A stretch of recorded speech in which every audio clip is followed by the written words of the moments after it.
Hello বন্ধুরা, আমি মৈনাক চলে এলাম নতুন একটা ভিডিওতে।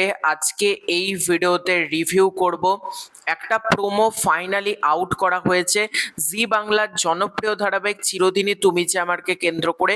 সেই প্রোমোটা মানে অনেক দিন ধরে দর্শক বলছিল যে চিরদিনই তুমি যে আমাদের প্রোমো কেন আউট করা হচ্ছে না। তো ফাইনালি জি বাংলার পক্ষ থেকে আজকে কিছুক্ষণ আগেই তারা একটা প্রোমো আপলোড করেছে। প্রোমোটা কেমন লাগলো সেটা নিয়ে তো অবশ্যই কথা বলবো। প্রোমোতে কি দেখলাম বিস্তারিত আজকের এই ভিডিওতে আলোচনা হবে। তার আগে ছোট অনুরোধ করব, তোমাদের যদি ভিডিওটা ভালো লাগে ভিডিওতে একটা লাইক করো, কমেন্ট করো। চ্যানেলে প্রথমবার হয়ে থাকলে চ্যানেলটাকে অতি অবশ্যই কিন্তু আগে সাবস্ক্রাইব করে দিও এবং প্রথম থেকে শেষ পর্যন্ত সম্পূর্ণ ভিডিওটা দেখো। তো লেট স্টার্ট। চলো তোমাদের সামনে লাইভ দেখবো প্রোমোটা কেমন হয়েছে। তো আমরা রেকর্ড অন করি, ক্যান্সেল। তো রেকর্ড অন করলাম।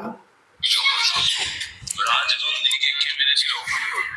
কোনদিন খারাপ চাইনি, তুই বিশ্বাস করো ভাই। ভাই বিশ্বাস? আমার রাজা যখন আমাকে অবিশ্বাস করে তখন তো আর বেঁচে থাকার মানেই হয় না। আর একবার আমরা দেখি প্রোমোটা। আমার রাজা যখন আমাকে অবিশ্বাস করে তখন তো আর বেঁচে থাকার মানেই হয় না। চিরদিনই তুমি যে আমার 13 বছর তুই।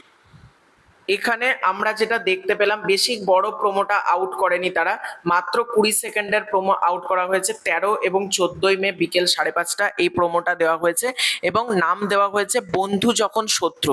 অর্থাৎ এখানে আমরা দেখতে পাচ্ছি আর্য সে কিন্তু কিঙ্করের কাছে যাচ্ছে এবং বলছে রাজনন্দিনীকে কে হত্যা করেছে। এবং তখন কিঙ্কর বলছে আমার রাজা যখন আমাকে বিশ্বাস করছে না তখন আর বেঁচে থেকে লাভ কি। আমরা একটা বন্দুকের শট দেখতে পাচ্ছি।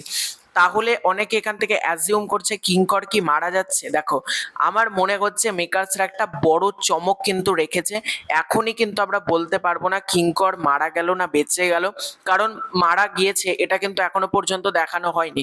জাস্ট শুধুমাত্র একটা বন্দুকের শট আমরা দেখতে পাচ্ছি এবং কিঙ্কর কিন্তু আর্যকে প্রচন্ড ভালোবাসে এবং দেখা যাক কি হয় ভবিষ্যতে। আমরা যখন 13 এবং 14 তারিখ ফাইনালি বুঝতে পারবো। এবং অনেকে দেখলাম কমেন্ট করছে কিঙ্কর কি তাহলে মারা গেল। দেখো, এটা সম্পূর্ণ ডিপেন্ড করছে কিরকম ভাবে গল্পটা এগোচ্ছে তার উপর। এখনো পর্যন্ত বলা যাচ্ছে না সে মারাই গিয়েছে, কারণ শুধুমাত্র একটা বন্দুকের শট আমরা দেখতে পাচ্ছি এবং কিঙ্করকে আমরা দেখতে পাচ্ছি মাথায় বন্দুক ঠাকালো এবং জাস্ট একটা বন্দুকের ট্রিগারের যে আওয়াজটা হয় সেই ট্রিগারের আওয়াজটা কিন্তু আমরা শুনতে পেলাম। এবার হতেই পারে সেই চরিত্রটা হয়তো মারা গেল, আবার এমনও হতে পারে সেই চরিত্রটা হয়তো বেঁচে থাকলো। মানে নাথিং মানে সব কিছু হতে পারে, মানে কিছু নাও হতে পারে কিছু হতেও পারে, সেটা আমরা পরবর্তীতে বুঝতে পারবো। তবে প্রোমোটা কিন্তু বেশ ইন্টারেস্টিং ছিল, গল্পে কিন্তু ভালো চমক থাকতে চলেছে এই প্রোমোটা কিন্তু প্রমাণ করছে।